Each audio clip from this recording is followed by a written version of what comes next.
চৈতন্য মহাপ্রভুর বাণী প্রচার করতে করতে যে স্থানে উপস্থিত হয়েছে সে জায়গাটির নাম কি? জলপাইগুড়ির অন্তর্গত উদলাবাড়ি। এই জায়গার নাম কি? উদলাবাড়ি। কৃষ্ণভজন বাদ দিয়ে এখানে সবাই সংসার নিয়ে ব্যস্ত থাকার জন্য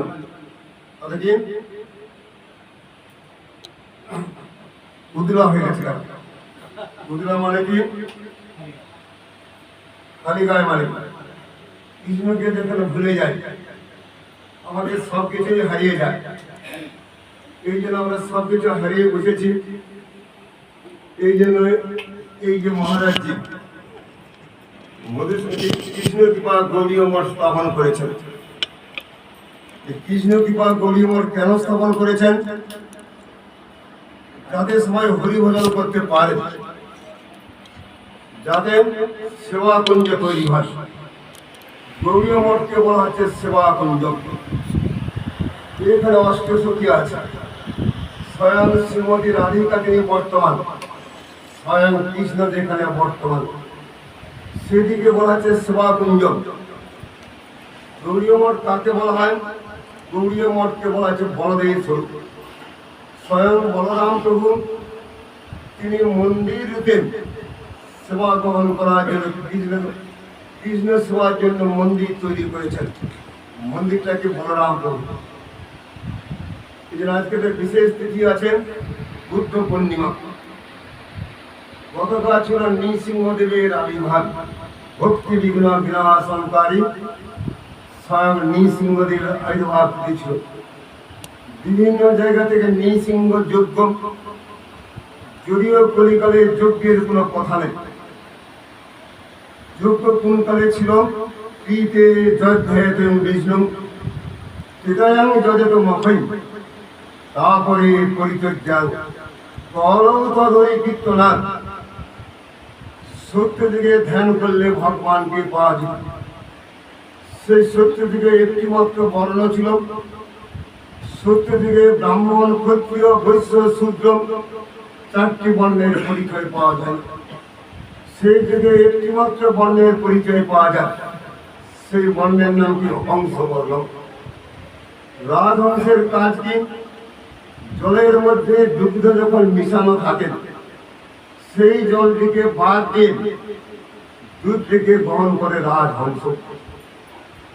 সত্য যুগের মানুষপত্রকে অসার বস্তু ত্যাগ করে সার বস্তুকে গ্রহণ করে থাকত।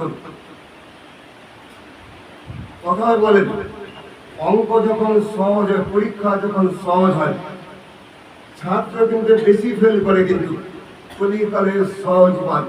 হরে কৃষ্ণ মহামন্ত্র কীর্তন করে কোটি কোটি লোক দেখা যায় সারা বিশ্বের মধ্যে। কয়জন কিন্তু হরিভজন করে? কয়জন? সবাই ফেল করে বসে আছে। কিন্তু সত্য দিকে দেখা যায় কি সবাই ছিল ধার্মিক। একটি মাত্র বর্ণের পরিচয় পাওয়া যায়, হংস বর্ণ।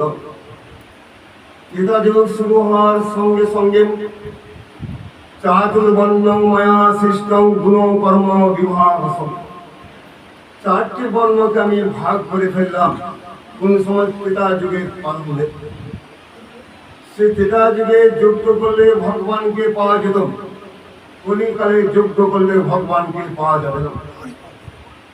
নৃসিংহ যজ্ঞের নাম বাদ দিয়ে নৃসিংহ হোম করেছে। যজ্ঞ যখন করা হয়, সেই যজ্ঞের মধ্যে রামচন্দ্রের উৎপত্তি। মখয় মানে কি? যজ্ঞ। সেই যজ্ঞের মধ্যে ভরতের জন্ম, সেই যজ্ঞের মধ্যে লক্ষণের জন্ম হয়েছিল, সেই যজ্ঞের মধ্যে শত্রুঘ্নের জন্ম। সেই যুগে যজ্ঞ না করলে ভগবানকে পাওয়া যেত না। ভক্তি সিদ্ধান্ত প্রভুপাদ তিনি কি বলে গেলেন? কলিকালে যদি হরি কীর্তন করা হয়, মহাযজ্ঞের ফল লাভ হয়। ওই যুগে যজ্ঞ করলে যে ফল লাভ হতো, তাতে কোটি গুণ ফল লাভ হয় যদি সংকীর্তন করা হয়। তারপরে পরিচর্যা। মন্দিরে সুন্দর করে সাজা আছে জগন্নাথ, বলদেব, সুভদ্রা।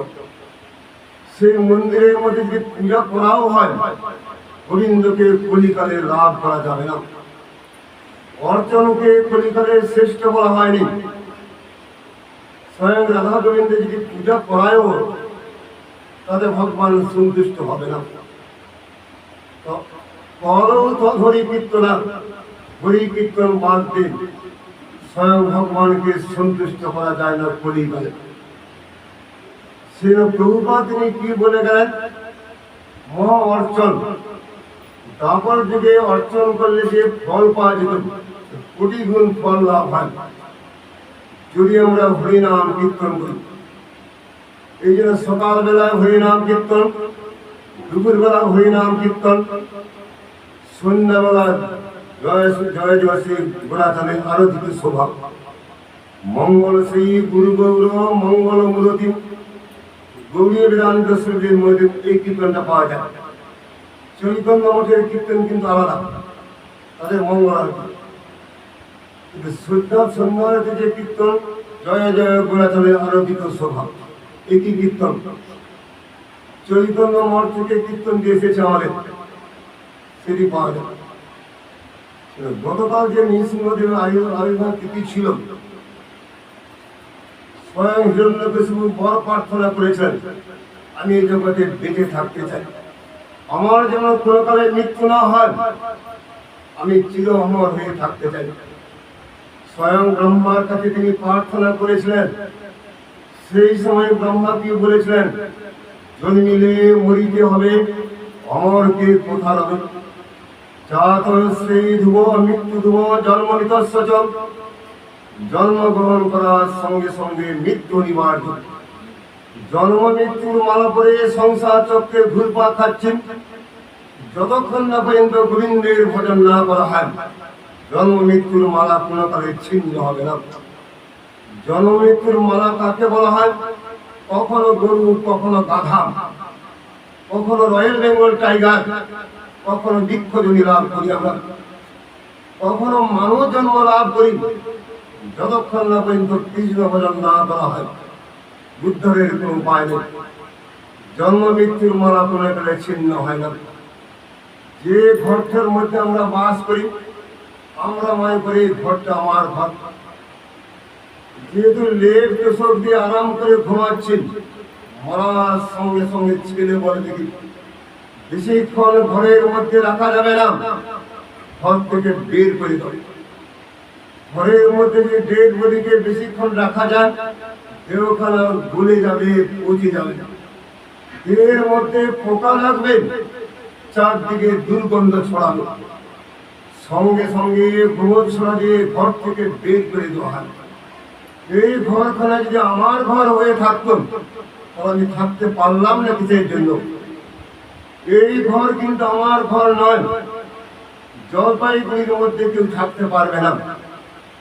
যেখানে আমাদের নিত্য বাসস্থান, back to home, back to Godhead. স্বয়ং ভগবান সম্ভবামী যুগে যুগে, যুগে যুগে অবতীর্ণ হন কিসের জন্য? বদ্ধজীবকে উদ্ধার করে গুরুদেবকে পাঠিয়ে দেন। তাদের কৃপাতে নিত্য গোলক বৃন্দাবনে আমরা পৌঁছতে পারি। যদি নিত্য গোলক বৃন্দাবনে পৌঁছতে পারি, সেখানে কখনো জরা মৃত্যু প্রবেশ করতে পারে না। এই জগতে তিনটি কাল দেখা যায়, পাস্ট টেন্স, প্রেজেন্ট টেন্স আর ফিউচার টেন্স। অতীত কাল, বর্তমান কাল, ভবিষ্যৎ কাল, তিনটি কাল এই জগতে দেখা যায়। আমার বাবা জীবিত ছিল, সেই বাবা মারা গেছে, অতীত। আমি বর্তমানে আছি, এক সময় কিন্তু আমি মারা যাব, আমি তখন অতীত হয়ে যাব। আমি প্রেজেন্ট টেন্স, পরবর্তীকালে আমি অতীত হয়ে যাচ্ছি। আমার নাতি পুতি ছেলে পুলে যারা আছে, ওরা ফিউচার টেন্স। তারা দেখা যাবে এক সময় বর্তমান কালে উপস্থিত হবে, পরবর্তীকালে তারাও অতীত হয়ে যাবেন। এই জগতে কেউ থাকবে না। সেই গোলক বৃন্দাবনেতে সেখানে কালের কোনো প্রভাব নেই। সেই গোলক বৃন্দাবন ধামকে কি বলা হয়? কাল ও মায়াতীত। সেখানে কাল কখনো প্রবেশ করতে পারে না। মায়া কখনো প্রবেশ করতে পারে না। সেখানে গেলে মাথার চুল কোনো কালে পাকবে না, আমাদের দাঁত কোনো কালে পড়বে না। 70 লক্ষ লোক মারা গেল করোনা ভাইরাস হয়ে। যদি আমরা গোলক বৃন্দাবনে থাকতাম, গোবিন্দের নাম করতে পারতাম, করোনা ভাইরাসের মৃত্যু হতো না আমাদের। যদি গোলক বৃন্দাবনে পৌঁছতে পারি, সেখানে কখনো ক্যান্সার রোগ হবে না, টিবি রোগ হবে না। এই জন্য গোলক বৃন্দাবনে পৌঁছানো আমাদের দরকার। সে নৃসিংহদেবের যে কাহিনী পাওয়া যায়, স্বয়ং ব্রহ্মাজির কাছে বর চেয়েছেন চিরকাল বেঁচে থাকতে চাই। সেই সময় ব্রহ্মাজিকে বলেছেন, না, এই জগতে কে চিরকাল বেঁচে থাকবে না, অন্য বর প্রার্থনা করো। যদি আমাকে বর দিতে চান, ঘরের ভিতরে আমার কোনো কালে মৃত্যু হবে না, ঘরের বাইরেও কিন্তু মৃত্যু হবে না।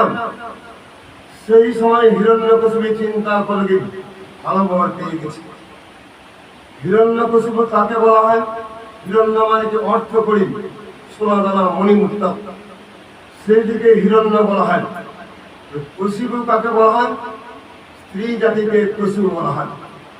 কনক কামিনী নিয়ে যারা ব্যস্ত থাকেন, তারাই যে হিরণ্যকশিপুর দল। সেই হিরণ্যকশিপুকে যদি বধ না করা হয়, কখনো কৃষ্ণ ভক্তির লাভ হবে না। সেই জন্য স্বয়ং নৃসিংহদেব, যাদের মধ্যে কনক কামিনী প্রতিষ্ঠাবাদিনী ছাড়িয়াছে যারে, সেই তো বৈষ্ণব। তোমার কনক ভোগের জনক, কনকে তারে সেব মাধব। কামিনীর কাম নহে তব ধাম, তাহার মালিক কেবল সাধক।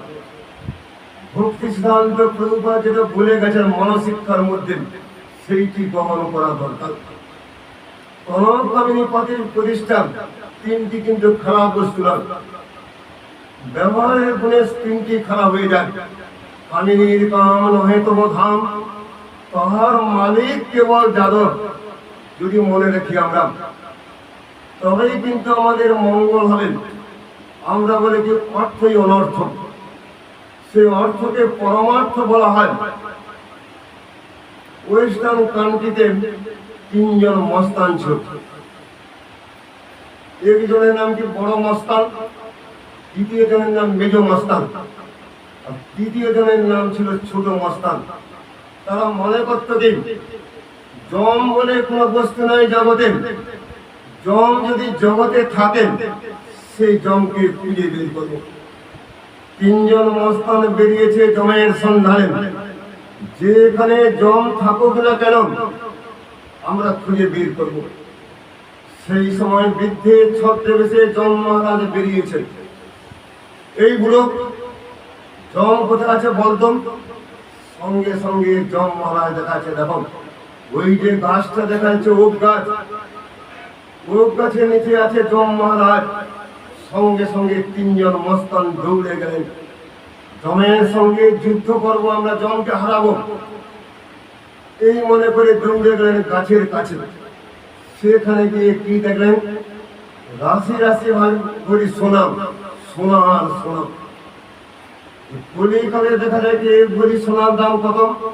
6000 টাকা সোনা ভরি দাম। মন মন সোনা পড়ে আছে গাছটার নিচে। 3 জনের লোকজন বড় সোনা চাই। 3 জন মনে করছে কি সোনাটা আমরা ভোগ করবো। আমরা এক কাজ করা যায়, দিনের বেলা যদি সোনা নিয়ে যাই, সবাই তো জেনে যাবে। গভীর রাত্রি থেকে সোনাগুলোকে নিয়ে যেতে হবে। তার পূর্বে আমরা এক কাজ করি, তো কিছু মদের বোতল নিয়ে এসো, মদ খেয়ে তারপরে কিন্তু সোনা নিয়ে কাটবো আমরা। সঙ্গে সঙ্গে ছোট মস্তানকে পাঠিয়েছে, সোনা নিয়ে এসো। সে তখন মনে মনে চিন্তা করল, এই জগতে অর্থের প্রতি সবাই লোভ থাকে। অর্থের জন্য দেখা যায় যে সুসময়ে অনেকেই বন্ধু বটে হয়, অসময়ে হায় হায় কেউ কারো নয়। যখন আমার টাকা পয়সা মণিমুক্তা ধন দৌলত আছে, বন্ধু বান্ধবের কিছু অভাব আছে কি? বন্ধু বান্ধব ইয়ার সব দিতে যান। যখন আমি গরিব হয়ে পড়ি, সবাই একে একে করে পেটে পড়ে। সকল সময়ের বন্ধু কৃষ্ণ দয়াময়, আপদে বিপদে কৃষ্ণ দয়াময় আমাদের বন্ধু। সঙ্গে সঙ্গে ছোট মস্তানকে পাঠিয়েছে, যাও মস্তান মদ নিয়ে এসো। সঙ্গে সঙ্গে ছোট মস্তান চিন্তা করলো কি সোনাটা আমি একাই ভোগ করব, বড় মস্তান মেজ মস্তান যাতে ভোগ করতে না পারে। তাহলে আমি এক কাজ করি, মদের বোতলের মধ্যে শিল্প বিষ মিশিয়ে ফেলি। মদের বোতল কিনে নিয়ে তার মধ্যে শিল্প বিষ মিশিয়ে দিল কে? ছোট মস্তান। এদিকে বড় মস্তান মেজ মস্তান চিন্তা করলো কি সোনা নেওয়ার কোন অধিকার নাই ছোট মস্তানের। ছোট মস্তান যখন ঘুরে আসবে, ঘুরে আসার সঙ্গে সঙ্গে অস্ত্রের আঘাতে তার গলা কেটে ফেলবো আমরা। তিনজন মস্তানের মধ্যে যে বন্ধুত্ব ছিল, সোনা দেখার সঙ্গে সঙ্গে বন্ধুত্ব ঘুচে গেল। মদের বোতল নিয়ে আসার সঙ্গে সঙ্গে মেজ মস্তান জড়িয়ে ধরল। বড় মস্তান করে কি অস্ত্রের আঘাতে তার গলা কেটে ফেললো তার ছোট মস্তানে। এদিকে বড় মস্তান মেজ মস্তান চিন্তা করলেন একজন তো ভাগে কমে গেছে, আমরা একটা কাজ করি, মদের বোতল তো এনেছেন, ভালো করে মদ দেখাই। সেই মদের বোতলে কি মাখানো আছে? মদের বোতলের মধ্যে শিল্প বিষ। মদ খাওয়ার সঙ্গে সঙ্গে মৃত্যুর কবলিত হয়ে গেল কি মেজ মস্তান বড় মস্তান। জমের সন্ধানে বেরিয়েছিল, জমের সন্ধান পেয়ে গেল। জমের সন্ধান পেয়ে গেল কিসের জন্য? যার অর্থের প্রতি লোভ আছে জগতে, ধ্বংস অনিবার্য। ভক্তি সিদ্ধান্ত প্রভুপাদ তিনি বলে গেলেন উপদেশাদিকের মধ্যে, সেই ব্যক্তির আমি মুখ সারা জীবন দেখতে চাই না। হরি গুরু বৈষ্ণবের সেবার অর্থকে ব্যাংকের মধ্যে রেখে দিয়ে গোবিন্দের সেবা না যিনি না করেন, গুরু বৈষ্ণব গণের সেবা বাদ দিয়ে ব্যাংকের মধ্যে যার টাকা পয়সা শুধুমাত্র জমা করে, সেই ব্যক্তির মুখ যেন আমাকে সারা জীবন না দেখতে হয়। এটা আমার কথা নয়, ভক্তি সিদ্ধান্ত প্রভুপাদের কথা। যে অর্থ দিয়ে যদি সদ্ব্যয় না করা হয়, সেই অর্থের কোনো দাম থাকে না। এখানে তো একটা মন্দির হয়েছে অর্থ দিয়ে, ভালো কথা। যত মন্দির ছড়াবে শিক্ষা প্রতিষ্ঠান, পারমার্থিক শিক্ষার প্রতিষ্ঠান, সে বর চেয়ে বুঝলো কি ঘরের বাইরে মৃত্যু হবে না, ঘরের ভিতরে মৃত্যু হবে না। আবার তিনি বর চাইলেন কি বল? দিনের বেলায় আমার মৃত্যু হবে না, রাত্রে মৃত্যু হবে না। হিরণ্যকশিপুর ধারণা ছিল দিন আর রাত্রির বাইরে কোনো কিছু আছে নাকি? দিন আর রাত্রি দেখা যায় জগতের মধ্যে। আবার তিনি বর প্রার্থনা করলেন আকাশ মার্গে আমার মৃত্যু হবে না, পৃথিবীর মধ্যে আমার কোনো কালে মৃত্যু হবে না, তথাস্তু। আবার তিনি বর প্রার্থনা করলেন এই জগতের মানুষ কখনো মারতে পারবে না, এমনকি স্বর্গে দেবতা, সে দেবতার হাতে কোনো কালে মৃত্যু হবে না, তথাস্তু। তারপরে তিনি আবার বর প্রার্থনা করলেন, আর কি বর? অস্ত্রের আঘাতে আমার কোনো কালে মৃত্যু হবে না, এই জগতের কোন অস্ত্রের সাহায্যে মৃত্যু হবে না। সঙ্গে সঙ্গে হিরণ্যকশিপুর কি আনন্দ, আমি তো অমর বর পেয়ে গেছি। বিশাল কাহিনী আছে, ওই কাহিনী গতকাল মঠের মধ্যে পাঠ করেছ, সে প্রসঙ্গে যাচ্ছিলাম। শেষকালে জিজ্ঞাসা করলেন ভগবান থাকি থাকেন, সে ভগবান আছেন কোথায়? এই জগতের লোক ভগবানকে মানেন না। দিনের বেলায় ঝলমলে সূর্যের আলো দেখতে পাই আমরা, দিবান্ধ পেঁচক দিনের বেলায় পেঁচা দেখতে পায় না। পেঁচা সূর্যকে দেখতে পায় না, তাই বলে কি সূর্য থাকবে না? অবশ্যই সূর্য আছেন, পেঁচা দেখতে পাচ্ছে না। কলকাতার মধ্যে হাইকোর্ট দেখেছেন তো, একজন অন্ধ ব্যক্তি হাইকোর্টের কাজ দিয়ে হেঁটে যাচ্ছে। সে মনে করে কি হাইকোর্ট এখানে নাই, আমি যেহেতু দেখতে পাচ্ছি না। আর তুমি যে অন্ধ ব্যক্তি, তুমি দেখবে কি করে? যার চোখ আছে সে জানতে পারে এই তো কলকাতার হাইকোর্ট। দিব্য চক্ষু লাভ করার সঙ্গে সঙ্গে জানতে পারলাম গুরুদেবের কাছে যে দীক্ষা গ্রহণ করেছে মানে কি দিব্য চক্ষু লাভ, দিব্যং জ্ঞানং যতদদ্দাৎ পূজ্যাৎ পাপস্য সংঘম। দীক্ষা গ্রহণ করার সঙ্গে সঙ্গে আমাদের মধ্যে পাপ থাকবে না। পাপ কখন থাকে? সংসার বৃত্ত যখন অঙ্কন করা হয় কি দরকার হয়? সেন্টারের প্রয়োজন হয়। সেন্টার বাদ দিয়ে কখনো বৃত্ত অঙ্কন হয়?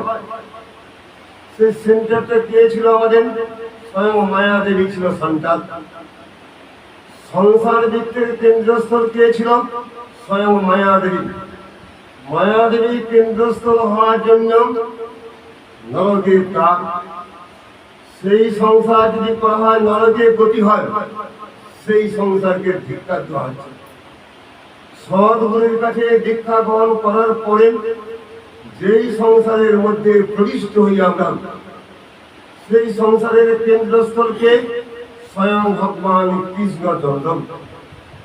একের পিঠে যখন শূন্য যখন লাগানো হয় 10 হয়, 10-এর পিঠে শূন্য লাগালে 100, 1000, 10,000, 1 লাখ, 10 লাখ। এর থেকে যখন বাদ দিয়ে দেওয়া হয় শূন্যের কোনো দাম থাকে না। স্বয়ং ভগবান কৃষ্ণকে বাদ দিয়ে সংসারে যত কিছু কর্ম করা হয় সবই শূন্য হয়ে যায়, কোনো কিছু দাম থাকবে না যদি গোবিন্দকে বাদ দেওয়া হয়। সেই সময় জিজ্ঞাসা করলেন কুলাঙ্গা কন্তম, ভগবান যদি থাকেন তিনি আছেন কোথায়? সর্বং খলিদং ব্রহ্ম। স্বয়ং ভগবান কৃষ্ণ সর্বত্র বিরাজমান। স্ফটিক স্তম্ভের মধ্যে ভগবান আছেন। হ্যাঁ, স্ফটিক স্তম্ভের মধ্যে ভগবান আছে। মুষ্টাঘাত করার সঙ্গে সঙ্গে ভয়ঙ্কর মূর্তি ধারণ করে স্বয়ং নৃসিংহদেব বেরিয়েছেন। কখন? গতকাল সন্ধ্যার সময়। সন্ধ্যাবেলাকে কখনো দিন বলা হবে না, সন্ধ্যাবেলাকে কখনো রাত্রিবেলা হয় না। সেই লগ্নে মেরেছেন কে? স্বয়ং নৃসিংহদেব। স্বয়ং হিরণ্যকশিপুর ভক্ত বিদীর্ণ করেছিলেন। কোন সময়টা? সন্ধ্যাবেলাতে করেছেন। আবার বলা আছে ঘরের বাইরে মৃত্যু হবে না, ঘরের ভিতরে কোনো কালে মৃত্যু হবে না। ঘরের যে দরজা দেখা যায়, ঘরের দরজাকে ঘরের ভিতর কোনো কালে বলা হয় না। ঘরের দরজাকে ঘরের বাইরে বলা হয় কি? কোনো কালে ঘরের বাইরে বলা হয় না। সেই ঘর দিয়ে, ঘরের দরজা দিয়ে ঘরের মধ্যে প্রবেশ করতে পারি আমরা। সেই ঘরের দরজা দিয়ে ঘরের বাইরে আমরা যেতে পারি। সেই জন্য ঘরের দরজাকে কি বলা হয়? তটস্থ শক্তি বলা হয়। মায়া শক্তি দেখা যায়, ভগবত শক্তি। আরেক প্রকার শক্তির নাম কি? জীবকে কি শক্তি বলা হয়? তটস্থ শক্তি। জল আছে, তট আছে, তার যে সন্ধিক্ষণে যে অবস্থান সেই দিকে জীব বলা হয়, জীবের অবস্থান। এই জন্য ঘরের বাইরে তিনি বধ করেননি, ঘরের ভিতরে তিনি বধ করলেন না। তিনি বধ করেছিলেন কোথায়? ঘরের দরজার কাছে বধ করেছেন। কাকে? হিরণ্যকশিপু। আকাশে আমার কোনো কালে মৃত্যু হবে না, মাটির মধ্যে মৃত্যু হবে না। উরুর মধ্যে রেখে হিরণ্যকশিপুকে বধ করেছেন। সেদিকে আকাশও বলা হবে না, মাটিও বলা হবে না। আবার তিনি বর পেয়েছেন মানুষের ভাতে কোনো মৃত্যু হবে না আমার। স্বর্গে দেবতা আমাকে কোনো কালে বধ করতে পারবে না। সঙ্গে সঙ্গে ভগবান তিনি কি করেছেন? নরসিংহ মূর্তি ধারণ করেছেন। অর্ধেক নর অর্ধেক সিংহ মূর্তি ধারণ করে বধ করেছেন। আবার তিনি বলেছেন যে অস্ত্রের সাহায্যে মৃত্যু হবে না। হাতের নখকে কখনো অস্ত্র বলা হয় না।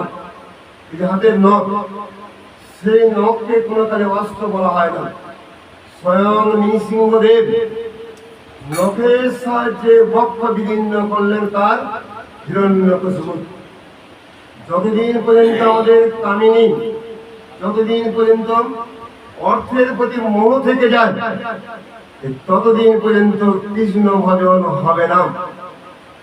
এই জন্য হিরণ্যকশিপুকে প্রথম বধ করতে হয়। হিরণাক্ষ কাকে বলা হয়? বড় ভাইয়ের নাম ছিল, ছোট ভাইয়ের নাম ছিল হিরণাক্ষ। হিরণাক্ষ মানে কি? যেই চোখ দিয়ে শুধু অর্থের দিকে ধাবিত হয়, ভোগের দিকে ধাবিত হয়। সেই ব্যক্তিকে হিরণ্যাক্ষ বলা হয়। টাকা পয়সা দিয়ে জগৎকে ভোগ করব, সারা বিশ্বকে ভোগ করতে চাই, তাকে হিরণ্যাক্ষ বলা হয়। গতকাল এই সম্বন্ধে পাঠ করা হয়েছিল। আজকে Buddha Purnima, central holiday, school কলেজগুলো বন্ধ আছে। এখানে বুদ্ধের কথা বলা হচ্ছে। 2 জন বুদ্ধের নাম পাওয়া যায়, যদিও শাস্ত্র গ্রন্থের মধ্যে 24 জন বুদ্ধের নাম পাওয়া যায়। আমাদের পরম গুরুদেব কেশব গোস্বামী মহারাজ তিনি বলে গেছেন 24 জন বৌদ্ধ আছে। 24 জন বৌদ্ধের মধ্যে 2 জন বুদ্ধের নাম বিশেষ করে পাই আমরা। একজন বুদ্ধ ছিল কি নিন্দসে যোগ্য বিদেহ সুখী জাতম সবার হৃদয় দর্শিত পশু ঘাতম কেশবধিক বুদ্ধ শরীর জয় জগদীশ হরে। এই যে কীর্তন কালখানে গতকাল করা হয়েছিল, সেই বুদ্ধের যে নাম পাওয়া যায়, সেই বুদ্ধ কিন্তু ভগবান বুদ্ধ। সেই বুদ্ধের জন্মস্থানটি কোথায়? গয়া প্রদেশের কৈকট অঞ্চলে। গয়ার মধ্যে ভাগ আছে, যেখানে ভগবান অবতীর্ণ হয়েছিলেন সে জায়গা নাকি গয়াদেব, জায়গা নাকি কৈকট। বাবার নাম ছিল অজিন পুত্র, এখন অজিন পুত্র বলা হয়। সে বুদ্ধদেবের বাবার নাম কি? অজিন। আর আজকে যে বুদ্ধের তিথি পালন করা হয়, সেই বুদ্ধকে গৌতম বুদ্ধ। কপিলা বস্তুর মধ্যে যার জন্মস্থান, লুম্বিনীর মধ্যে যার জন্মস্থান, লুম্বিনী বনের মধ্যে গৌতম বুদ্ধের জন্ম হয়। তার বাবার নাম ছিল শুদ্ধধন, মায়ের নাম কি মায়াদেবী। মায়ার গর্ভে জন্ম হয়েছিল কি গৌতম বুদ্ধের জন্ম হয়েছিল মায়াদেবী। তার স্ত্রী ছিল অপূর্ব সুন্দরী, তার নাম ছিল যশোধরা। একমাত্র ছেলের নাম ছিল কি রাহুল। তাদের পরিচয় পাওয়া যায়। সেই গৌতম বুদ্ধকে কোনো কালে ভগবান বলা হয়নি। সে গৌতম বুদ্ধ যে ধর্ম প্রচার করে গেছেন, এখনো দেখা যায় থাইল্যান্ডের মধ্যে, বার্মা প্রদেশে, ইন্ডিয়ার মধ্যে, সারা ইন্ডিয়াতে ছড়িয়ে গিয়েছিল গৌতম বুদ্ধের ধর্ম। সেই ধর্ম ধ্বংস হয়ে গেছে কিসের জন্য? গৌতম বুদ্ধ ভগবানকে মানেননি কোনো কালে।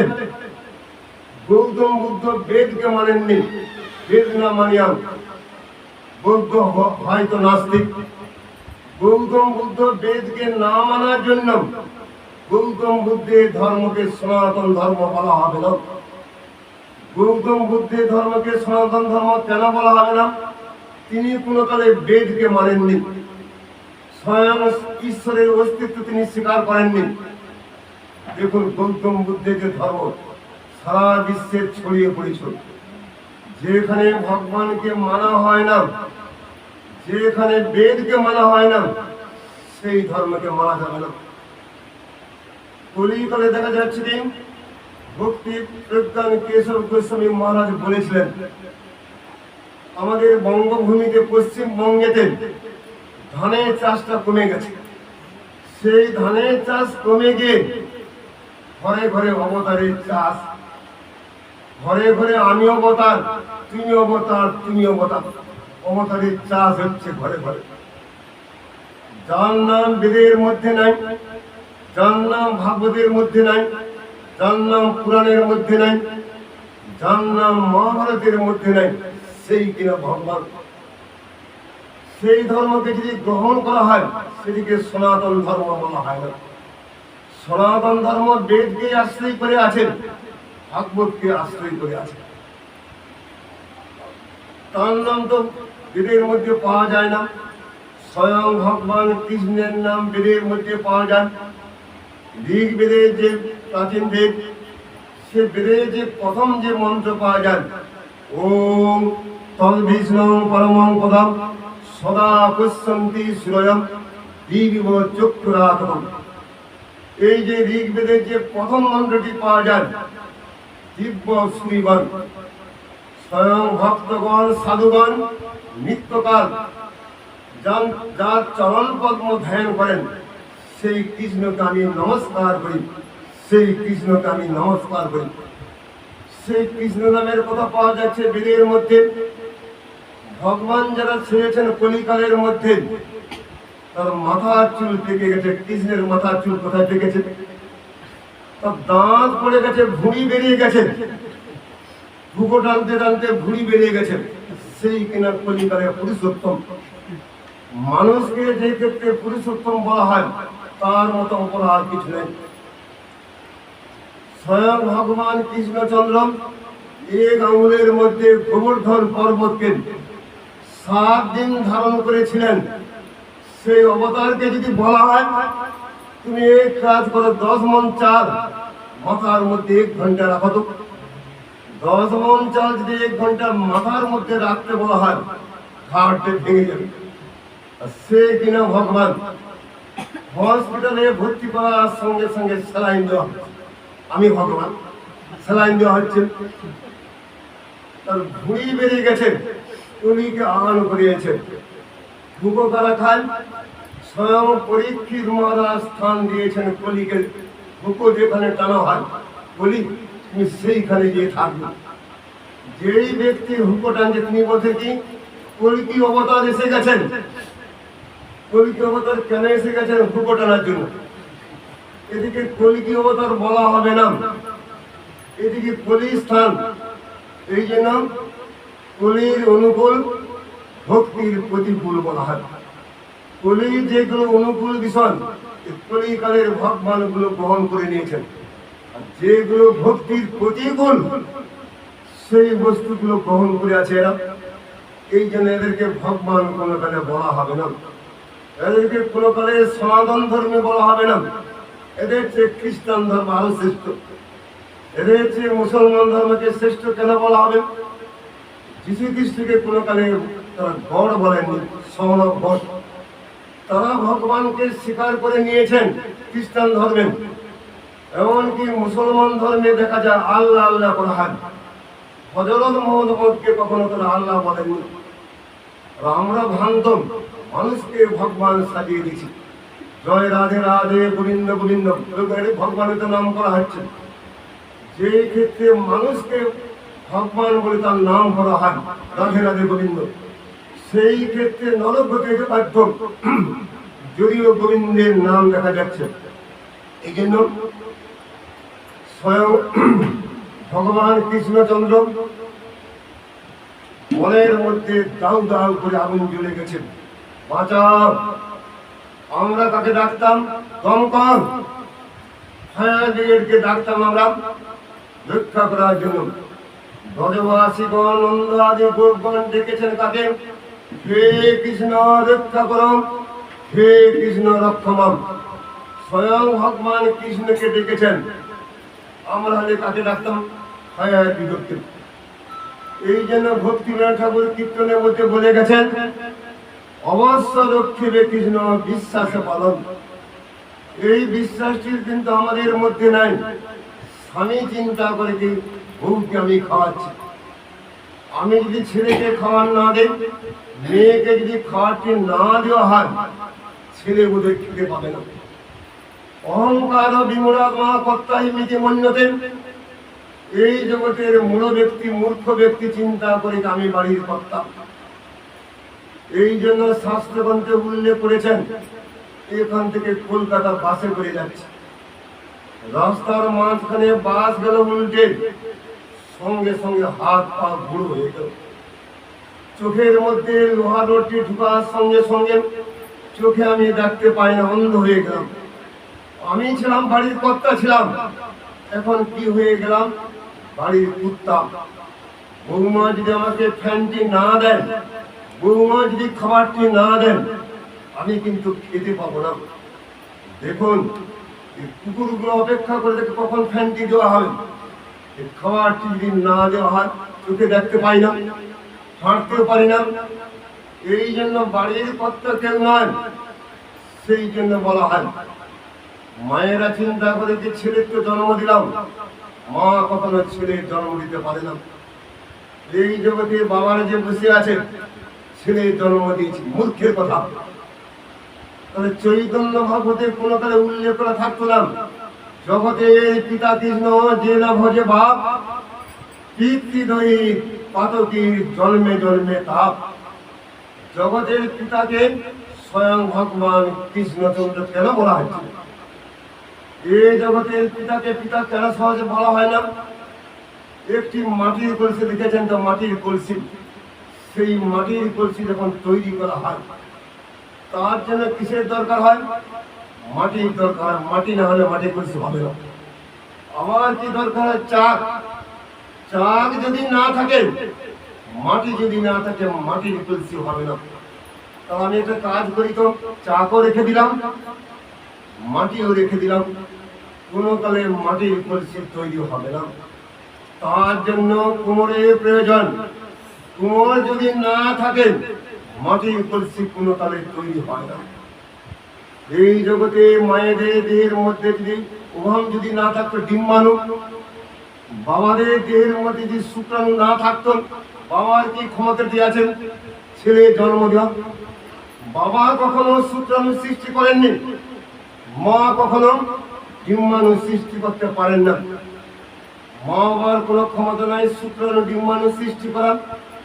শুক্রাণু যদি না থাকে, ডিম্বাণু যদি না থাকে, কখনো জন্ম হয় না। সেটি ভগবান কৃষ্ণচন্দ্র জগৎকে সৃষ্টি করার জন্য বাবাদের দেহের মধ্যে স্পার্ম রেখে দিলেন শুক্রাণু, মায়েদের দেহের মধ্যে রেখে দিলেন ডিম্বাণু। সেই জন্য তো সৃষ্টি হচ্ছেন। এই জন্য শাস্ত্রগ্রন্থে বলা আছেন, যিনি আমাদের জগৎ পিতা, সেই পিতাকে ভুলে গিয়ে সংসার নিয়ে ব্যস্ত থাকলাম। সংসার সংসার করি মিছে গেল কাল, লাভ না হইল কিছু ঘটিল জঞ্জাল। জঞ্জাল সৃষ্টি হয়ে গেছে সংসারের মধ্যে। যেই সংসারে কৃষ্ণ ভজন যদি না করা হয়, সেই সংসারকে জঞ্জাল বলা হয়। গর্ধবের মতো আমি করি পরিশ্রম, কাল লাগি এত করি না ঘুচিল ঘাম। এইটি মনে রাখতে হয়। ছোট্ট ব্যাঙের বাচ্চাটা বনের কাছে বেড়াতে গিয়েছে। বিশাল একটা হাতি দেখলো বনের কাছে গিয়ে, ঘরে ফিরে এলো মায়ের কাছে। সে কখনো অত বড় জন্তু দেখেনি, ব্যাঙের বাচ্চা। মাকে বলছে, মা, জঙ্গলের কাছে গিয়েছিলাম, বিশাল জন্তু দেখলাম। তার মাকে বিশ্বাস করে না। আমার চেয়ে কোনো বড় জন্তু জগতে নাই, আমি সবচেয়ে বড় জন্তু। সঙ্গে সঙ্গে ব্যাংকটা খুলতে শুরু করো। এইরকম না দিয়ে হচ্ছে আরো বড়। বারবার করে ব্যাংকটা খুলে যাচ্ছে, সঙ্গে সঙ্গে ব্যাংক খুলে মারা গেল। ব্যাংক যদি চিন্তা করে হাতির সঙ্গে সমান হব, ব্যাংক কখনো হাতির সঙ্গে সমান হতে পারবে না। হাতি হচ্ছে বৃহৎ বস্তু, স্বয়ং ভগবান কৃষ্ণ বৃহত্তম বস্তু, অনুব্রহ্ম জীব। সেই যে অবতার বর্গ, তাদের মাথা চুল পেকে গেছে, কোমর পেকে গেছে। খাটিয়ার মধ্যে তোলার সঙ্গে সঙ্গে হরি বল, রাম নাম সত্য হ্যাঁ, হরে কৃষ্ণ বলে খাটিয়ার মধ্যে নিয়ে যাওয়া হয়। 54 দিন রেখেছিল ভগবানকে কোথায়? সুখচরের মধ্যে, 24 পরগনা। ইনি কিনা ভগবানের অবতার। দেহ গলে গেছে, পচে গেছে, পোকা দুর্গন্ধ ছড়াচ্ছে। সেই ব্যক্তিকে বলা হচ্ছে ভগবান। ভগবান বলা হবে কি করে? এই জন্য যে গৌতম বুদ্ধের যে কাহিনী পাওয়া যায়, তাকে কোনো কালে ভগবান বলা হবে না। Everything has been created out of nothing. জগৎটা যে সৃষ্টি হয়েছে শূন্য থেকে জগৎ সৃষ্টি। গৌতম বুদ্ধ তিনি ছিলেন কি শূন্যবাদী। শূন্যবাদী কাকে বলা হয়? যিনি কখনো ভগবানকে যিনি মানেন না, শূন্য থেকে কোনো কালে জগৎ সৃষ্টি হতে পারে না। আমার বাবা ছিল, সেই জন্য তো জন্ম আমার। বাবা যদি না থাকতো, তার বাবা যদি না থাকতো, শূন্য থেকে এলাম কি করে? গৌতম বুদ্ধ তিনি ছিলেন কি কপিলাবস্তু রাজপুত্র। একদিন তিনি নগর ভ্রমণে বেরিয়েছেন। তার আগের দিন তিনি একটা আম গাছ দেখেছেন, আম গাছের মধ্যে কতগুলো আম ধরে আছে। পরের দিন তিনি কি লক্ষ্য করলেন? সেই আম গাছের মধ্যে একটি আম নাই। সেই আম গাছের আমগুলো কোথায়? এই জগতের লোক সেই আম গাছে সব আম খেয়ে ফেলেছে, একটা আম নেই। তবে এই জগতে ধন দৌলত কি চিরকাল থাকবেন? যখন আমরা জন্মগ্রহণ করেছিলাম এই জগতে খালি হাতে আমরা এসেছি। ধন দৌলত, অট্টালিকা, বস্ত্র, অলঙ্কার এগুলো তো দূরের কথা, কোনো বস্তু সঙ্গে করে আমরা আনে নেই, খালি হাতে জগতে এসেছিলাম আমরা। পরবর্তীকালে চাকরি করে ব্যবসা করে লাখ লাখ টাকা ইনকাম করলাম। মরার সময় দেখা যাবে কি, যেহেতু আমরা খালি হাতে জগতে এসেছি, মরার সময় খালি হাতে জগৎ থেকে চলে যেতে হবে। সঙ্গের সাথী কেউ হবে না, বন্ধু বান্ধব, আত্মীয় স্বজন, টাকা পয়সা, মণিমুক্তাম এই জগতেই সব কিছু পড়ে থাকবেন। খালি হাতে শ্মশানে গিয়ে তুমি থাকো। সেই শ্মশানের মধ্যে কোনো ব্যাংক রাখা নেই যেখানে আমি টাকা পয়সা রাখবো। শ্মশানের মধ্যে ব্যাংক রাখা যাবে না। সেটা গৌতম বুদ্ধ চিন্তা করে গেল, যে আম গাছটা আমি আম খেয়েছিলাম সেই আম গাছটা চূর্ণ বিচূর্ণ হয়ে গেছে, একটা আমও নেই। সেই গাছের মধ্যে পাতাগুলো ঝরে গেছে। সঙ্গে সঙ্গে আমগুলো গেল কোথায়? আগের দিন যে আম ছিল সেই আমগুলো পরের দিন থাকবে না। এই জন্য অন্ধকারময় জগৎ, গুরু কাকে বলা হয়? গুযুক্ত রূপ। গুরু মানে কি? অন্ধকারময় জগৎ। সেই অন্ধকারময় জগৎ থেকে গুরু মানে কি? আলোকময় জগতে তিনি নিয়ে যেতে পারবেন, তাকেই গুরু বলা হয়। অন্ধকারময় জগৎ কোনটা কি বলা হয়? যেই জগতে কৃষ্ণ ভজনের কোনো কথা নেই, যেই জগতে গুরু বৈষ্ণব গণের সেবা করা হয় না, যেই জগতে ভোগ নিয়ে ব্যস্ত থাকি। চোখের সামনে যে আম গাছটা দেখলাম, তার পরের দিন ঝড় বৃষ্টি হয়ে বজ্রপাত হওয়ার সঙ্গে সঙ্গে আম গাছটা মারা গেল। যেই আম গাছের আম খেতাম, পরের দিন গাছটা তো মরে গেল। আম খাবো কি করে? এই জগতে অন্ধকারময় জগতে কোনো বস্তুই থাকবে না। ছিল গুরুদেবের কাজ কি? গোলক বৃন্দাবনে কৃষ্ণের কাছে নিয়ে যাবেন। যেথা কৃষ্ণ সেটা নাই মায়ার অধিকার। কৃষ্ণ যেখানে থাকবেন অন্ধকার থাকে না। এই জগতে তো অনেক বাড়িতে দেখা যায় লাভ ইজ ব্লাইন্ড। সবচেয়ে মারাত্মক ভুল কথা। প্রেমকে বলা হচ্ছে অন্ধতম, কামকে বলা হয় অন্ধ। এই আলিপুরদুয়ারের মধ্যে ঘটনা ঘটেছিল। ভালোবেসে বিয়ে করেছিল কে? একটি ছেলেকে বিয়ে করলো একটি মেয়ে। এই আলিপুরদুয়ার বেশি দূরে দিতে হবে না। 6 মাস পরে দেখা গেল কি সে বউটি গায়ের মধ্যে কেরোসিন ঢেলে দিয়ে স্বামীর সঙ্গে বিশাল গন্ডগোল, সংসারে অশান্তি। অশান্তির আগুনে দাউ দাউ করে যখন জ্বলে মরল, কোথায় কোনো প্রেম? সঙ্গে সঙ্গে আগুন জ্বলে মারা গেল। এই সমস্ত কাহিনী পাওয়া যায়। লাভ ইজ ব্লাইন্ড কোনটাকে বলা হয়? Last is blind. লাস্ট মানে কি? কাম। এই জগতে যেটাকে ভালোবাসা বলি, যদি কৃষ্ণকে ভালোবাসতে না পারি, স্বয়ং কৃষ্ণকে কে বেশি ভালোবেসেছেন কে বলতে পারে? কে? স্বয়ং শ্রীমতী রাধারানী। তার মতো কৃষ্ণকে জগতে কেউ ভালোবাসেননি। ব্রজের গোপীগণ তারা বলেছেন কি? গোপীকস্যা হৃদয়ং চৌরম। স্বয়ং শ্রীমতী রাধারানী, ললিতা, বিশাখা তারা বলছে যে সংসার করতে চাই। যদি আমরা সংসার করতে যাই, মন দিয়ে সংসার করতে হয়, হৃদয় দিয়ে সংসার করতে হয়। কিন্তু মন কটা আছে আমাদের? একটি মাত্র মন। যদি সংসার করতে যাই, মন দিয়ে সংসার করো।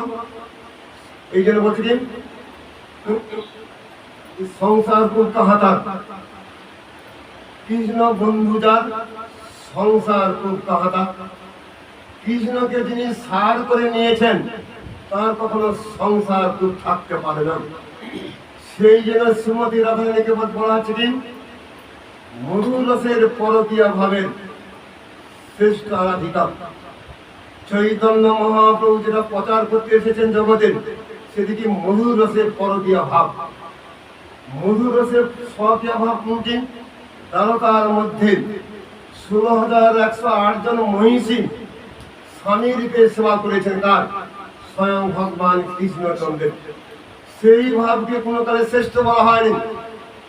তাদের সবসময় ভয়, যদি কৃষ্ণের সঙ্গে যদি কোনো সময় ঝগড়া হয়ে যায়, কৃষ্ণ করবেন কি, বাবার বাড়িতে পাঠিয়ে দিবে, কৃষ্ণের কাছে থাকতে পারবো না। গোপীগণের এই চিন্তাটুকু নাই।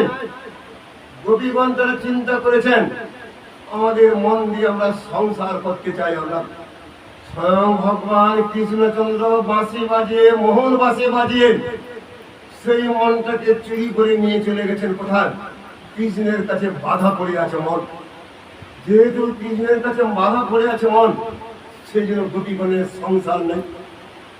স্বয়ং ভগবান কৃষ্ণচন্দ্র তিনি বাঁশি বাজান, সেই বাঁশির একটি মাত্র সুর রাধে রাধে। সেই বাঁশির মধ্যে অন্য কোনো সুর নাই। ওই রাধে নাম শোনার জন্য যমুনার জল স্থির হয়ে যায়। ভ্রমর গুলো গুন গুন করে আনন্দে নৃত্য করেন কিসের জন্য? ওই রাধা নাম শ্রবণ করার জন্য। ময়ূর গুলো পেখম তুলে নৃত্য করেন কোথায়? বৃন্দাবনের মধ্যে।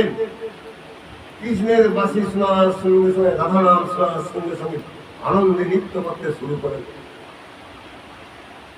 বাবার কোলে, মায়ের কোলে বাচ্চাটা আছে। বাবা রাধে বলো, রাধে বলো। সেটা মধুর রসের যে পরকীয় হবেন শ্রেষ্ঠ রাধিকা শ্রীমতী রাধিকা। সেই রাধিকা বলে কৃষ্ণ তুমি যে বাঁশিটা বাজাও, সেই বাঁশি বলে কি রাধে রাধে বলে, সেই বাঁশিখানা আমি বাজাতে চাই। স্বয়ং কৃষ্ণের কাছ থেকে বাঁশি নিয়েছেন কে? স্বয়ং শ্রীমতী রাধিকা। স্বয়ং শ্রীমতী রাধিকা বাঁশি বাজাতে যাচ্ছেন, সেই বাঁশির সুর গেল পাল্টে। যেই বাঁশি বলতে কি রাধে রাধে রাধে, সেই বাঁশি এখন কি বলছেন? স্বয়ং শ্রীমতী রাধিকা যখন বাজাতে যাচ্ছেন, সেই বাঁশি বলছে কি জয় কৃষ্ণ, জয় কৃষ্ণ। কৃষ্ণ নাম গানে ভাই রাধিকা চরণ পায়, রাধা নাম গানে কৃষ্ণচন্দ্র। ওই রাধিকাকে বাদ দিয়ে কৃষ্ণকে পাওয়া যাবে না, কৃষ্ণকে বাদ দিয়ে রাধিকাকে পাওয়া যায় না। এই জগতে দেখা যায় কি হাজারবার যদি বিষ্ণু নাম করে বিষ্ণু বিষ্ণু বিষ্ণু, একবার যদি রাম নাম করা হয়, একবার নাম নামের সঙ্গে সমান হাজারবার কি নাম? বিষ্ণু নাম। তিনবার যদি রাম রাম রাম করি, একটি কৃষ্ণ নামের সঙ্গে সমান। আবার হাজারবার যদি কৃষ্ণ নাম করা হয়, একবার যদি রাধা বলা হয়, হাজারবার কৃষ্ণ নাম করলে যে ফলটি হয়, একবার রাধা নাম যদি করা হয়, একই ফল লাভ হয়। সেই জন্য রাধে কৃষ্ণ বলা হয়। আর আমরা যদি রাধে রাধে করি সারা জীবন ধরে, সহজে কৃষ্ণকে লাভ করতে পারবো। স্বয়ং শ্রীমতী রাধিকার পদলোক সব আমার গুরুপাদ পদ্মন, সেই গুরুদেবকে বাদ দিয়ে রাধে রাধে যদি করা হয়, কোন কালে কৃষ্ণকে লাভ করা যাবে না। সেই জন্য পরম গুরুদেব তিনি বলে গেছেন রাধে রাধে না করে আমি তার নাম করবো, প্রভুপদের নামকে আমি করবো। প্রভুপদের মাধ্যমে ভক্তি বিনোদ ঠাকুরকে চিনবো আমি। ভক্তি বিনোদ ঠাকুরের মাধ্যমে তাকে চিনবো আমি। জগন্নাথ দাস বাবাজিকে, চৈতন্য মহাপ্রভুকে সবাইকে চিনবো তার মাধ্যমে, আমার গুরুপাদ পদ্মের মাধ্যমে। সেই গুরু সেবাকে বলতে শ্রেষ্ঠ সেবা বলা হয়। গৌতম বুদ্ধের যে জন্মই পাওয়া যায়, তার একটা জন্মানো নাম। একদিন তিনি নগর ভ্রমণে বেরিয়েছেন, দেখবেন যে লাঠি ঢুকে যাচ্ছে, কোমরটা বেঁকে গেছে, মাথার চুল বেঁকে গেছে, কি কষ্ট। এই লোকটা হেঁটে যাচ্ছে কিসের জন্য? এই বৃদ্ধ হয়ে গেছে, মাথার চুল পেকে গেছে, কোমরের মধ্যে যন্ত্রণা। আমি যখন বৃদ্ধ হব, আমার কি কোমরটি বেঁকে যাবে? তোমার কোমরও বেঁকে যাবে, তোমার মাথার চুল পাকবে, তুমি কষ্ট পাবেন। সঙ্গে সঙ্গে বৈরাগ্য জন্মাচ্ছে। আবার জিজ্ঞাসা করলেন। পরের দিন নগর ভ্রমণে বেরিয়েছেন গৌতম বুদ্ধ। খাটিয়ার মধ্যে নিয়ে যাচ্ছে একটা মানুষকে পুরানোর জন্য। এই লোকটাকে, এই লোকটা জগতে জীবিত ছিল এতদিন, মরার সঙ্গে সঙ্গে বন্ধু বান্ধব খাটিয়ার মধ্যে নিয়ে যাওয়া যাচ্ছে, কেন নিয়ে যাচ্ছে? পুরার জন্য। আমি কি মরে যাবো নাকি? সঙ্গে সঙ্গে বললেন না, জন্মিতে মরিতে হবেন, অমরকে কোঠার হবে। জন্মগ্রহণ করার সঙ্গে সঙ্গে মৃত্যু অনিবার্য। এই জগতে চিরকাল কেউ থাকবে না, তোমার মৃত্যু হবে। এইটি শোনার সঙ্গে সঙ্গে গৌতম বুদ্ধ তিনি চলে গেলেন কোথায়? গয়ার কাছে চলে গেলেন, যেখানে কেন ভগবান বুদ্ধের জন্মস্থান। সেইখানে গিয়ে বহুদিন তপস্যা করেছিলেন। সে বৃক্ষের নাম কি? বোধি বৃক্ষ বলা হয়। সেই বৃক্ষটা এখনো দেখা যায়। দেখুন, সেই গৌতম বুদ্ধের ধর্মকে গ্রহণ করা হয়নি। এই জন্য গৌতম বুদ্ধের কাছে যে বিধবা গিয়েছেন, তার একমাত্র ছেলে মারা গেছেন। দেউলে দেউলে ঘুরিয়া ফিরিব দুলালি আগলি বক্ষে। সে দুলালকে কোলে করে এই মন্দির যায়, সেই মন্দির যায়, সেই মন্দির যায়। ছেলেকে যে কোনো প্রকারে বাঁচাতে হবে। যে লোকটা এই জগতে চলে যান, সেই জন্য চৈতন্য মহাপ্রভু বলে গেলেন, যদি চোখের জল ফেলতে হয়, কৃষ্ণ নামে গোবিন্দের নামে চোখের জল ফেলাও। কেন? ছেলের নামে যদি চোখের জলটি ফেলা হয়, স্বামী যখন মারা যান, যদি সারা জীবনও কান্নাকাটি করি আমরা, সেই স্বামী কোনোকালে ঘুরে আসবে না।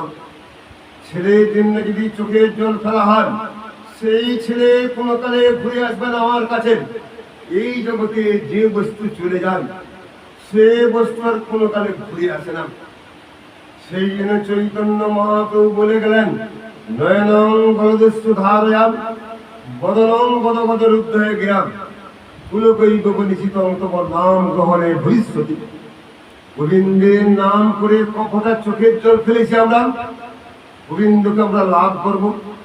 স্বয়ং চৈতন্য মহাপ্রভু গুরু স্তম্ভের কাছে তিনি জগন্নাথ, এই জগন্নাথ মূর্তি, জগন্নাথ জগন্নাথ তিনি বলতে পারছেন না, জজগগ জজগগ বলে যাচ্ছে।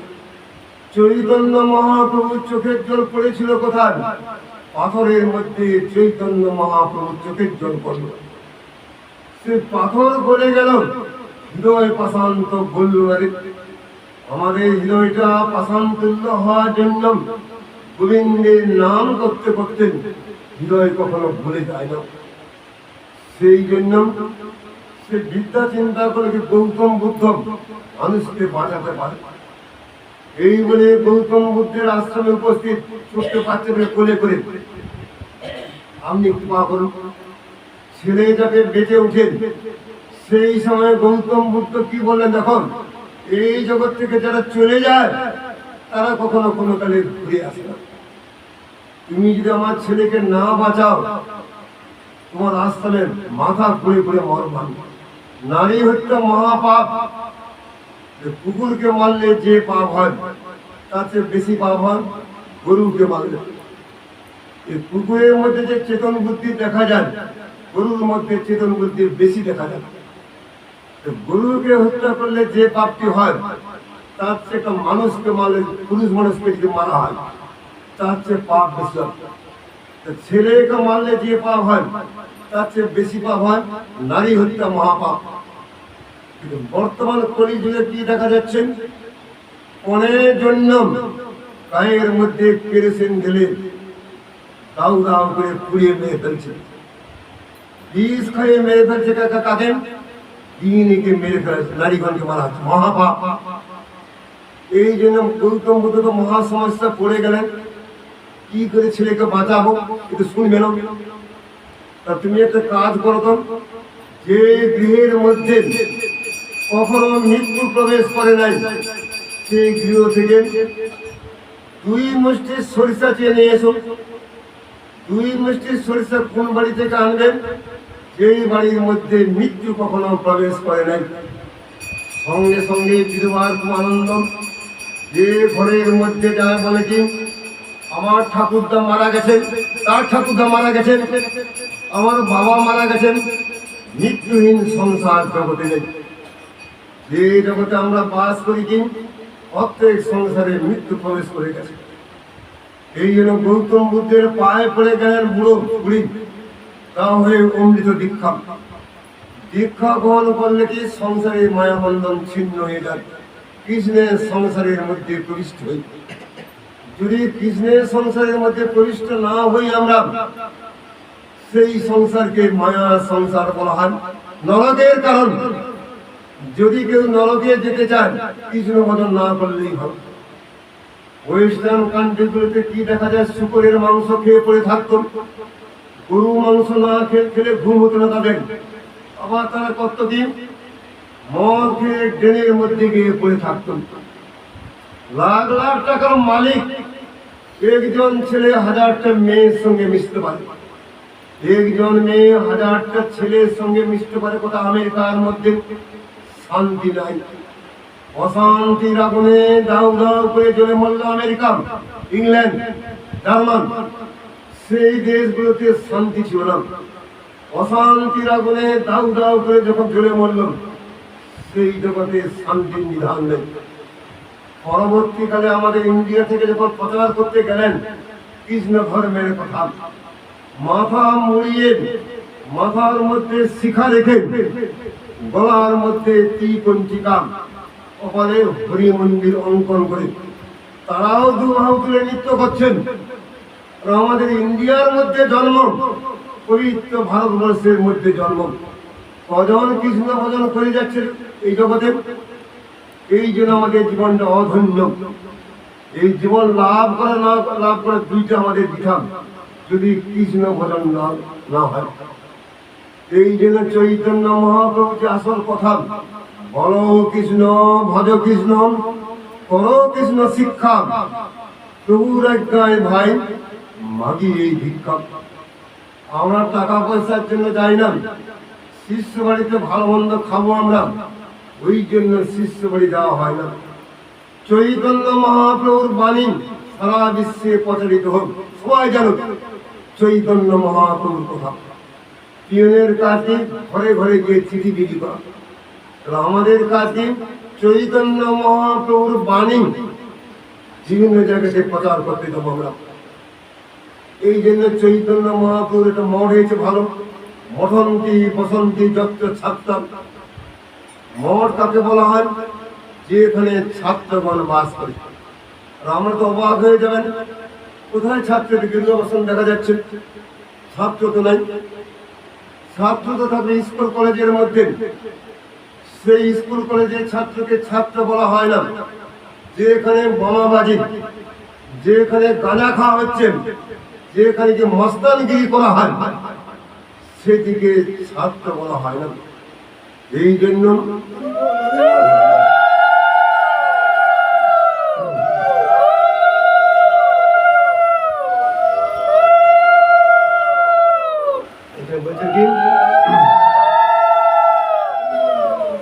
মঠন্তি বসন্তি যত্র ছাত্র, যেখানে ছাত্রগণ বাস করেন।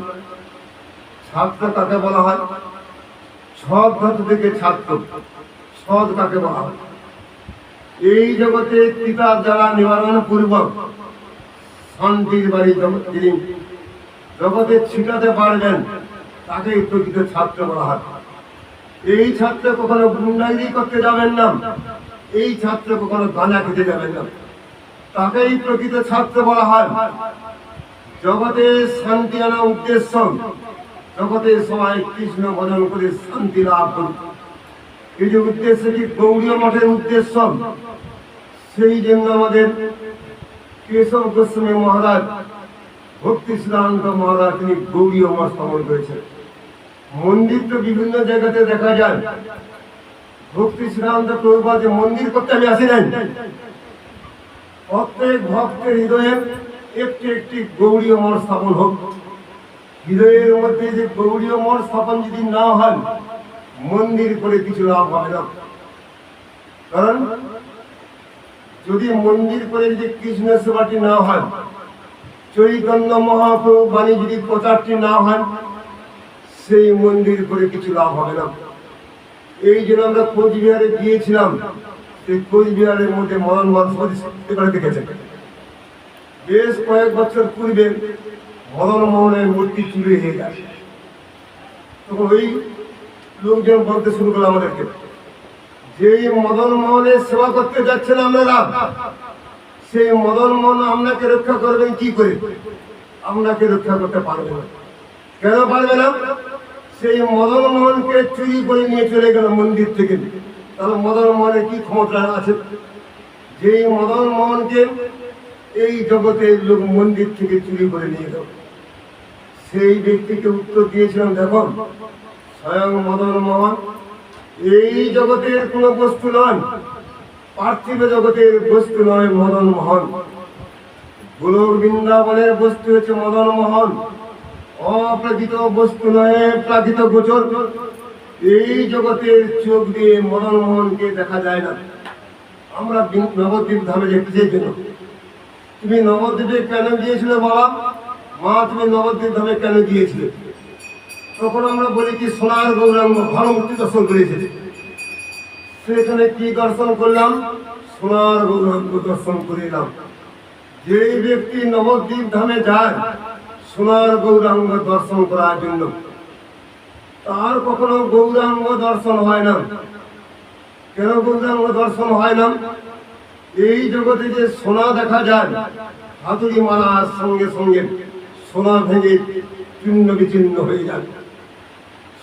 গৌরাঙ্গ কখনো রূপার মূর্তি নন, গৌরাঙ্গ কখনো পাথরের মূর্তি নন, গৌরাঙ্গ কখনো পিতলের মূর্তি নন। প্রতিমা নও তুমি সাক্ষাৎ বরেন্দ্র নন্দন। এই জগতে একটা চোরকে সোনার দড়ি দিয়ে বাঁধা যায়, সোনার চেন দিয়ে বাঁধতে পারে, চোরকে রূপার চেন দিয়ে বাঁধতে পারে, চোরকে পিতলের চেন দিয়ে বাঁধতে পারে। এটা চেন, এটা চেন, এটা চেন। তিনটা কিন্তু শৃঙ্খল, কিন্তু তিনটা মায়ার শৃঙ্খল। এই জন্য সোনাটাও মায়ার শৃঙ্খল, রূপাটাও মায়ার শৃঙ্খল, পিতলটা শ্বেত পাথরের মূর্তি সবগুলো হচ্ছে মায়ার শৃঙ্খল। এই জন্য চোখ দিয়ে যখন কৃষ্ণকে দর্শন করতে যাব, সহজে কৃষ্ণকে দর্শন করা যায় না। এই জন্য শাস্ত্রগ্রন্থে বলে গেছেন, যদি গুরু বৈষ্ণবকে দর্শন করতে চাও, পরম গুরুদেবের বাণী আমাদের কেশব গোস্বামী, কান দিয়ে সাধুকে দেখো। চোখ দিয়ে যদি সাধুকে দেখতে যায়, মোটা লম্বা কালো, এই মোটা দেখা যাবে, সাধুকে কালো দেখা যাবে। বিদেশ থেকে একজন সাহেব এসেছেন, হাইকোর্টের জজ। তার ইচ্ছা জাগলো কি আমি কি খাবো? কাঁঠাল খাবো, সুমিষ্ট কাঁঠাল। ইন্ডিয়াতে সবচেয়ে ভালো কাঁঠাল পাওয়া যায় এই আড্ডালি, কিন্তু কাঁঠাল নিয়ে তো বড় কাঁঠাল নিয়ে ভালো করে খাবো। সঙ্গে সঙ্গে সুমিষ্ট সুস্বাদু কাঁঠাল এনেছেন। ও তখন চিন্তা করে ঘরের মধ্যে কেউ যাতে জানতে না পারে, লুকিয়ে লুকিয়ে খাবো, একাই আমি খাবো। এইটি মনে করার সঙ্গে সঙ্গে সাহেবের ছিল লম্বা লম্বা দাড়ি, ছিল সাহেবের অত্যন্ত প্রিয় দাড়ি। ঘরের মধ্যে ঢুকে গিয়ে দরজা বন্ধ করে ভালো করে কাঁঠাল খাচ্ছে। সে জানতো না কাঁঠালের কোন বস্তুতে খেতে হয়। সে করলো কি কুয়াগুলো ফেলে দিয়ে ভোঁতা খাচ্ছে। ভোঁতার মধ্যে ছিল কি আঠা ছিল, সে আঠা লেগে গেছে গাড়ির মধ্যে। লাগলে কাঁঠালের আঠা আর তো কবু ছাড়বে না। যদি কাঁঠালের আঠা লেগে যায় আর কোনো কালে ছাড়বে না। দাড়ির মধ্যে লেগে গেছে কাঁঠালের আঠা, সঙ্গে সঙ্গে আড্ডালি, আরে আড্ডালি তুই কি নিয়ে এসছিস? এই কাঁঠাল খেতে গিয়ে দাড়ির মধ্যে আঠা লেগে গেছে। বাবু হুজুর, এই কাঁঠালের কোয়া খেতে হয়, আর আপনি খেয়েছেন ভোতা। সঙ্গে নাপিত নিয়ে ডেকে নিয়ে আনতাম, দাড়িটা কামাতে হবে। দাড়ি যদি না কামানো হয় আঠা কিন্তু যাবে না। সঙ্গে সঙ্গে দাড়ি কামিয়েছে, প্রিয় দাড়ি। পরের দিন তিনি গিয়েছিলেন কলকাতা হাইকোর্টের কোর্টের মধ্যে, চেয়ারের মধ্যে বসে আছে হাইকোর্টের জজ। হঠাৎ তিনি লক্ষ্য করেন যে একজন সাক্ষী, তার দাড়িও নেই, গোপনে। সাহেব চিন্তা করে আমার কাছে এসো, আমার কাছে এসো। সে তো ভয় পেয়ে গেল, আমি কি আমার দোষ করলাম, সাক্ষী দিতে এসেছি, আমার কাছে এসো। ভয় পেয়ে গেল। তখন সে বলতে শুরু করলো কি তোমাকে পুরস্কার দেওয়া হবে। কেন পুরস্কার দেওয়া হবে? हम भी कटहल खाए, तुम भी खाए। সাহেব চিন্তা করলে কি আমি কাঁঠাল খাওয়ার পরে দাড়ি গোপ চলে গেছে আমার, তুমি নিশ্চয়ই কাঁঠাল খেয়েছো, আর তুমি যদি না কাঁঠাল খেয়ে থাকো তো দাড়ি গোপটা কোথায় গেল? এইটি মনে করার সঙ্গে হাম ভি খায়া তুম ভি খা পুরস্কার দেওয়া হবে।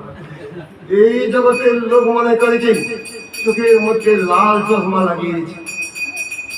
জগৎ সেখানে কি দেখবো, লালময় জগৎ, সবাই মনে হচ্ছে লাল হয়ে গেছে। চোখের মধ্যে যে ভোগের চশমা থাকেন, গুরু বৈষ্ণবকে মনে করি কি আমি যেরকম ভোগী, গুরু বৈষ্ণবগণ মনে হয় ভোগী মনে হয়। গুরু বৈষ্ণবগণ যদি ভোগী বলা হয়, নরকে আমাদের গতি হয়। গুরুদেব বৈষ্ণবগণ কখনো ভোগী নন। কেন ভোগ বলে মনে হচ্ছে? আমার চোখের মধ্যে কিসের চশমা আছে? ভোগের চশমা আছে।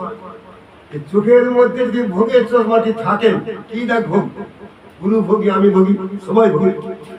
সবাই যদি নরকে চলে যান, আমার নরকে যেতে কোনো বাধা নেই। ওই তো নরকে মদ খায়, নরকে যাচ্ছে। ও চুরি করে নরকে যান, ও মিথ্যা কথা বলে নরকে যান, ও কি করে চোখ দিয়ে কুদর্শন করে, ও কোথায় যাবে, কোথায় নরকে যাবে। সবাই যদি নরকে চলে যায়, নরকের মতো ভালো জায়গা আছে নাকি? এই মনে করে সবাই নরকে যেতে চায়। কেন? সবাই যেহেতু নরকে যাচ্ছে।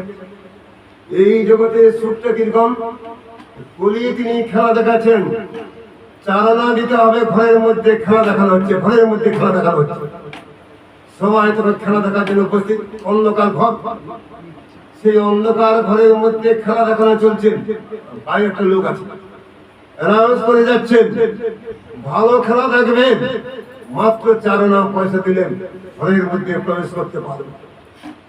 সেই খেলা দেখানোর লোভে সবাই এসে উপস্থিত। ওই চারানা পয়সার টিকিট কেটেছে, দেখো তো ঘরের মধ্যে কি খেলা হচ্ছে। ঘরের মধ্যে একটা দরজা আছে, অন্ধকার ঘরে ঢুকে গেল। ঢুকার সঙ্গে সঙ্গে দেখলো কিমাকার লোক বসে আছে ঘরের মধ্যে। আমি তো খেলা দেখতে এলাম, কি খেলা দেখলাম? সেই লোকটা করলো কি, গালের মধ্যে দিল থাপড় মেরে। তুমি খেলা দেখতে এসেছো? তাহলে দিলাম থাপড়। ওই ঘর থেকে বেরিয়ে এলো, তুমি কি খেলা দেখে? লজ্জা বলতে পারছে না, খবর খেয়ে বললো কি করে? পরবর্তী লোকটা সে গেল কি, সেও ঘরের মধ্যে ঢুকে গেল, তাকে দিলে থাপড়। লজ্জায় সে বলতে পারলো না, বলবো কি করে আমি থাপড় খেয়েছি।